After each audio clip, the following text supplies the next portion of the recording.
अस्सलामुअलैकुम dear students, welcome to my YouTube channel math knowledge corner. आज हम exercise 7.2 start करने से पहले कुछ डेफिनेशंस हैं, कुछ प्रॉपर्टीज़ हैं, उसको डिस्कस करेंगे। फिर हम नेक्स्ट 7.2 की तरफ चलते हैं। आपके पास डेफिनेशन आ जाती है एब्सोल्यूट वैल्यू की। एब्सोल्यूट वैल्यू क्या है? The absolute value of a real number a denoted by mod a is defined as mod a is equal to a. Positive a है तो ये a greater than is equal to zero है। Negative a है तो ये ए less than zero है। ठीक है, ये मोड ए ख़त्म करने से हमारे पास दो वैल्यूज़ आती हैं, एक प्लस में और एक नेगेटिव में। पॉजिटिव और नेगेटिव दो वैल्यूज़ आती हैं ये मोड ख़त्म करने से।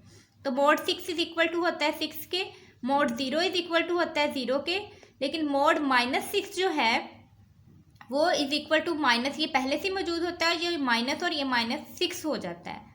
तो सम प्रॉपर्टीज़ हैं, कुछ प्रॉपर्टीज़ हैं एब्सोल्यूट वैल्यू की। कहता है ए बी दो रियल नंबर है, बिलोंग कर रहे हैं रियल नंबर को। अगर तो a mod greater than is equal to zero है, मोड ए जो आपके पास होता है वो greater than is equal to zero है। -a का मोड इज इक्वल टू होता है पॉजिटिव ए मोड के। ए बी प्रोडक्ट में है मोड, तो उसको हम अलग-अलग करके लिख सकते हैं a mode dot B mode. इसी तरीके से ए बी की एब्सोल्यूट वैल्यू है डिवाइडेड में, डिवाइड करने में, तो इसको भी हम अलग-अलग लिख सकते हैं a mod divided by b mod, जबकि b not is equal to zero होना चाहिए। ये एब्सोल्यूट वैल्यू की डेफिनेशन और कुछ प्रॉपर्टीज़ हैं जो आगे क्वेश्चन में एज इट इज़ हमें पुट करनी पड़ेंगी, तो ये हमें पहले से पता होनी चाहिए जी। डेफिनेशन के बाद हम एक्सरसाइज की तरफ मूव ऑन करते हैं। Identify the following statement as true और false. X mod is equal to zero has only one solution जी। ये आपके पास स्टेटमेंट ट्रू है कि x mod is equal to zero जो है वो सिर्फ आपको एक ही सोल्यूशन देता है। All absolute values equations have two solutions.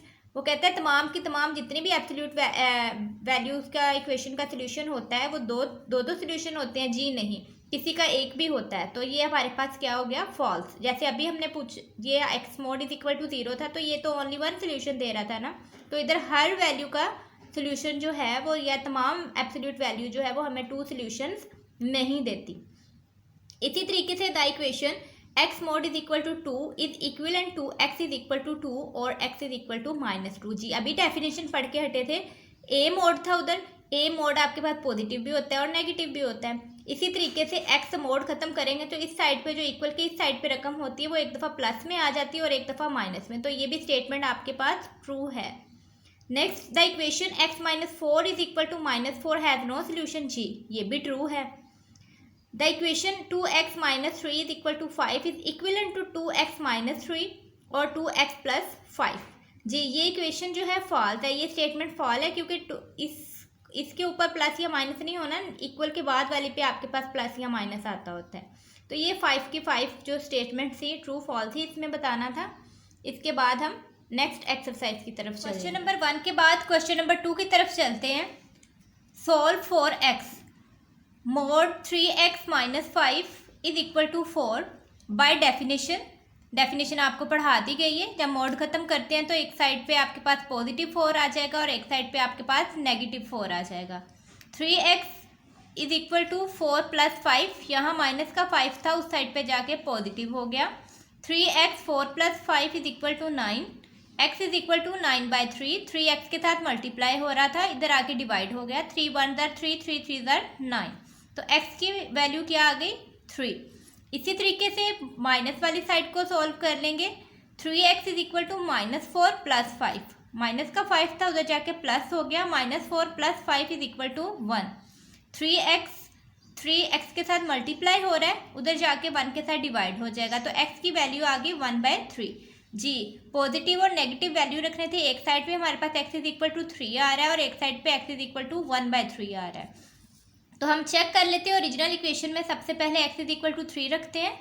3x - 5 था तो 3 × 3 यानी कि x की जगह हमने पहले 3 पुट किया, is equal to 4। 9 - 5 is equal to 4। 9 - 5 क्या होता है? 4। 4 इज इक्वल टू 4, तो ये इक्वेशन जो है वो ट्रू होगी, which is satisfied, which is true. इसी तरीके से x इज इक्वल टू 1/3 रख के देखेंगे। 3 into 1/3 is equal -5 is equal to 4। 3 के साथ कैंसल आउट हो गया है, तो यहाँ 1 -5 रह गया। 1 में से -5 निकालेंगे करेंगे तो आपके पास 4 आ जाएगा। 4 is equal to 4 which is true. तो आपके पास सोल्यूशन सेट किया आ गया 3 और 1/3। ये दोनों पॉइंट्स ही आपकी ओरिजिनल इक्वेशन को सेटिस्फाई कर रहे हैं। इसी तरीके से नेक्स्ट पार्ट करते हैं, पार्ट नंबर 5। यहाँ x+2 mod -3 is equal to 5 - x+2 mod। पहले मोड वाले टर्म्स को एक साइड पे कर लें और कांस्टेंट टर्म को एक साइड पे कर लें। तो x+2 mod plus x+2 mod is equal to 5 + 3। Minus का 3 था, इक्वल के उस साइड पे जाके प्लस का हो गया। तो ये दोनों प्लस करेंगे तो 1 + 1 is equal to 2x+2 mod is equal to 5 + 3 8। जी 2 यहाँ मल्टीप्लाई हो रहा था, वहाँ जाके 8 के साथ डिवाइड हुआ तो 2 4 = 8, यहाँ बच गया 4। तो बाय डेफिनेशन जब मोड खत्म किया x+2 is equal to 4, x+2 is equal to -4। Positive 4 यहाँ पॉजिटिव 2 है, यहाँ जाके नेगेटिव हो गया तो 4 - 2 इज इक्वल टू 2। एक्स की एक वैल्यू आ गई 2। x+2 इज इक्वल टू -4 है, तो +2 उधर जाके -2 हुआ तो -4 - 2 इज इक्वल टू -6। तो x इज इक्वल टू -6। हमारे पास एक x की वैल्यू आ गई है 2 और एक x की वैल्यू आ गई है -6। अब x is equal to 2 check करते हैं ओरिजिनल इक्वेशन में। 2 + 2 -3, 5 - 2 + 2, तो 2 + 2 इज इक्वल टू 4 - 3 हो गया। यहाँ 5 एज इट इज़, 2 + 2 -4, तो यहाँ भी 4 - 3 1, 5 - 4 1 विच इज़ ट्रू। इसी तरीके से -6 को चेक कर लेते हैं। -6 + 2 mod -3, 5 -6 + 2 mod, यहाँ -4 आ गया और यहाँ भी -4 आ गया। तो ये प्रॉपर्टीज़ है आपके पास। अगर -a का मोड इज इक्वल टू होता है पॉजिटिव a मोड का, इसलिए हम पॉजिटिव वाली टर्म को यूज़ कर रहे हैं। 4 - 3, 5 - 4, तो ये भी 1 और 1 विच इज़ ट्रू। इसी तरीके से हमने जो है सारे के सारे क्वेश्चन करते जाने हैं। बस 2-3 क्वेश्चन ही मैंने आपको करवाने हैं ताकि आप लोगों को प्रैक्टिस वाइज समझ आ जाए। तो प्रैक्टिस आप लोगों ने खुद करनी है। जी पार्ट नंबर 7 की तरफ चलते हैं। 3 - 5x / 4 -1/3 इज इक्वल टू 2/3। ये माइनस है, इक्वल के उस साइड पे जाके पॉजिटिव हो गया। 2/3 + 1/3, तो 2 + 1 इज इक्वल टू 3। 3 से कैंसिल हो गया तो ये 1 आ गया। डेफिनेशन अप्लाई करें, जब 3 - 5x / 4 का मोड जो है वो ओपन करते हैं तो एक दफ़ा आपके पास पॉजिटिव आ जाती है और एक दफ़ा नेगेटिव आ जाती है। तो ये 4 उधर जाके मल्टीप्लाई हो गया, ये भी 4 उधर जाके मल्टीप्लाई हो गया। -5x, ये 3 उधर जाके माइनस का हो गया, पॉजिटिव था। 4 - 3 इज इक्वल टू 1 और -5x उधर जाके डिवाइड हो गया तो x इज इक्वल टू -1/5 आ गया। इसी तरीके से हम -4 वाले साइड को सॉल्व कर लेंगे। 3 - 5x is equal to -4, -5x is equal to -4 - 3, तो -4 - 3 होता है -7, -5x is equal to -7, x is equal to -7/-5, minus के साथ कैंसिल आउट, तो x इज इक्वल टू 7/5। अब नेक्स्ट ये जो आपने सब्स्टिट्यूटिंग करनी है, x इज इक्वल टू -5 1/5 की और x इज इक्वल टू 7/5 की, ये आप लोगों ने खुद करनी है। आई होप आपको एक्सरसाइज 7.2 की अच्छे से समझ आ गई होगी। जो रिमेनिंग क्वेश्चन है वो आप लोगों ने खुद सॉल्व कर लेने हैं। ऐसे ही आप लोगों ने x की वैल्यूज़ निकालते जाना है और ओरिजिनल इक्वेशन में रख के देखना है कि आपकी left hand side right hand side के इक्वल आ रही है। अगर तो इक्वल है तो वो आपकी इक्वेशन को सेटिस्फाई कर रहा है। जल्दी से चैनल को सब्सक्राइब कर दें, वीडियो को लाइक कर दें और दोस्तों के साथ शेयर कर दें। अल्लाह हाफिज़।